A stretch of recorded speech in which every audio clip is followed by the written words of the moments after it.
चलिए आपसे देरी चलते हैं गोरखपुर, जहां मुख्यमंत्री योगी आदित्यनाथ कार्यक्रम में शामिल होने के लिए पहुंचे और सभा को संबोधित कर रहे हैं। आप सुनिए। प्रारंभ के अवसर पर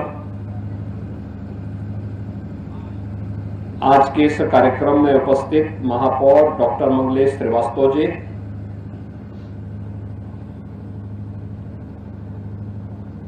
गोरखपुर ग्रामीण के विधायक श्री विपिन सिंह जी,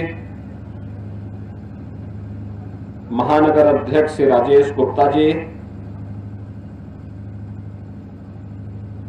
व्यापार प्रकोष्ठ के संयोजक श्री भोला अग्रहरी जी, पूर्व पार्षद मदन अग्रहरी जी, अवधेश अग्रहरी जी, कालीबाड़ी के मोहन जी, श्री रविंद्र दास जी,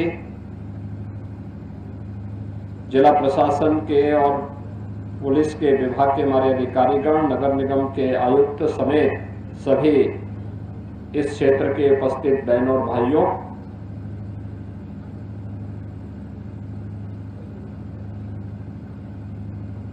गोरखपुर में हमारी राप्ती नदी अविरल और निर्मल रहे, उसका जल स्वच्छ और सुंदर रहे,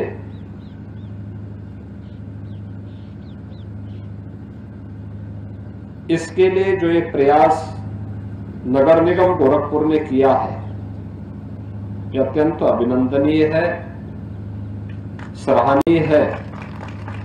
और मैं इसके लिए नगर निगम की पूरी टीम को, महापौर समेत यहाँ की पूरी टीम, यहाँ के पार्षदों को, नगर आयुक्त और उनकी पूरी टीम को मैं हृदय से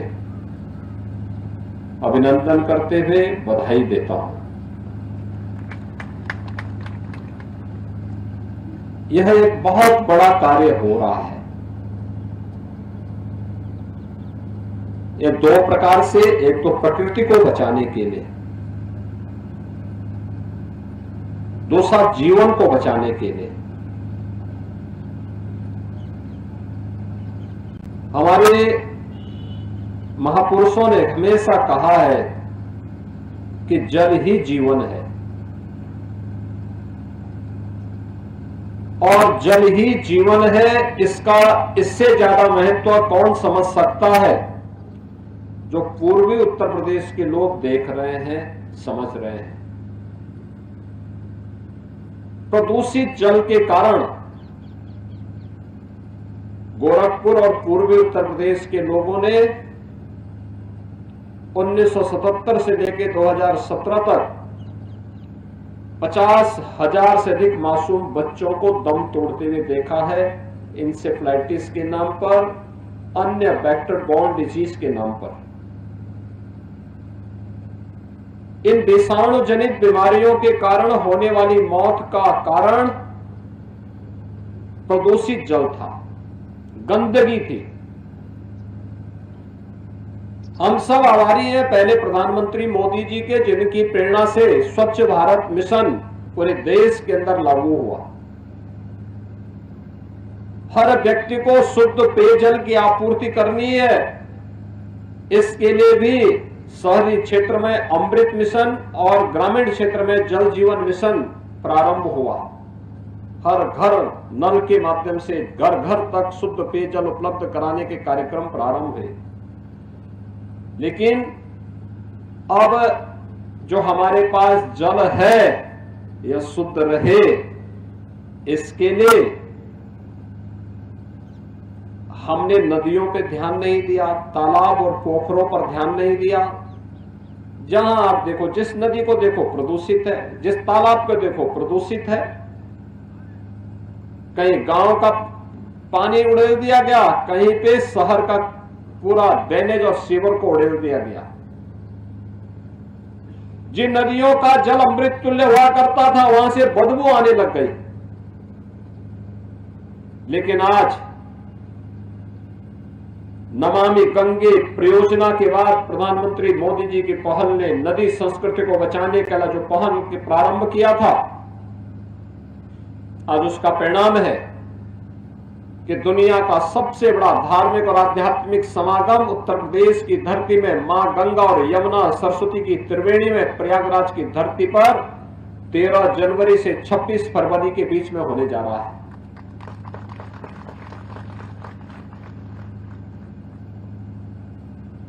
गोरखपुर में ऐसे ही हमारी पूरी सभ्यता और संस्कृति किसी न किसी नदी के तट पर बसी है। गोरखपुर राप्ती नदी और रोहिन नदी के तट पर बसी है।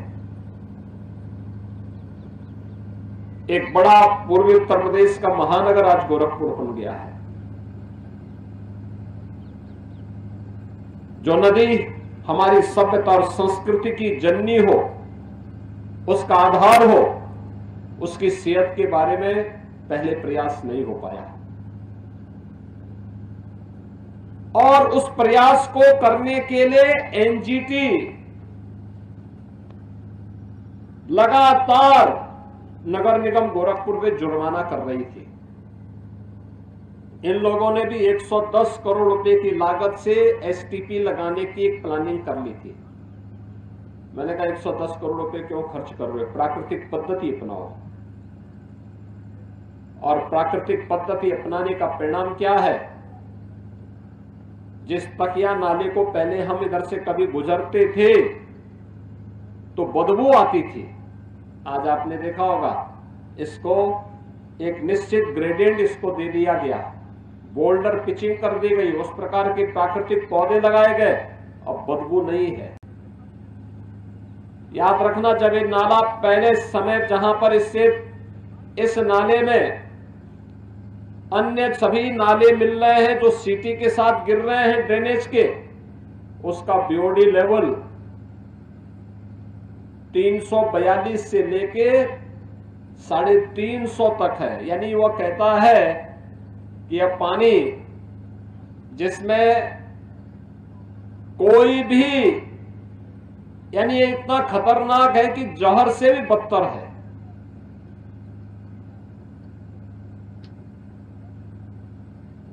वह खेत में सिंचाई के लायक भी नहीं होगा, खेती को जला देगा।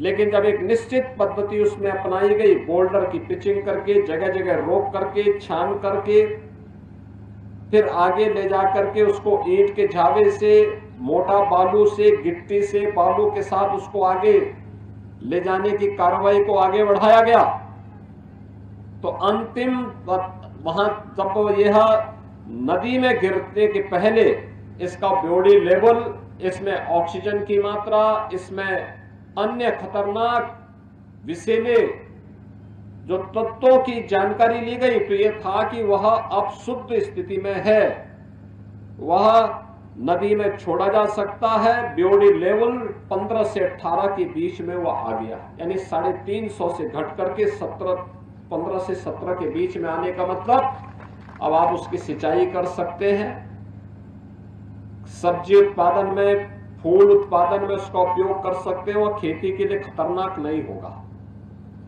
यही जल जब प्रकृति के अंदर जाएगा, अंडरग्राउंड वाटर बनेगा, खतरनाक नहीं होगा, नुकसान नहीं करेगा।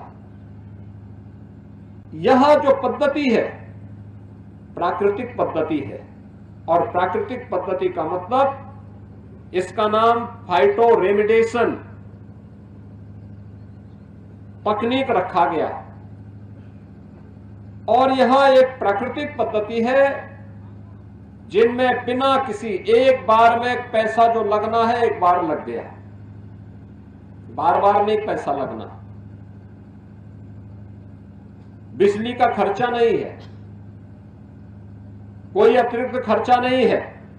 अगर आप देखेंगे कि एक एसटीपी को लगाने के लिए सामान्य रूप से एक एमएलडी पर 4 करोड़ खर्च होते हैं, यह 18 एमएलडी का था, तो आप अनुमान कर सकते हैं कितना पैसा इसमें लगता। 72 करोड़ से ऊपर पैसा इसमें कम से कम लगता। हर वर्ष करोड़ों रुपए की बिजली लगती, मेंटेनेंस का खर्चा अलग से था।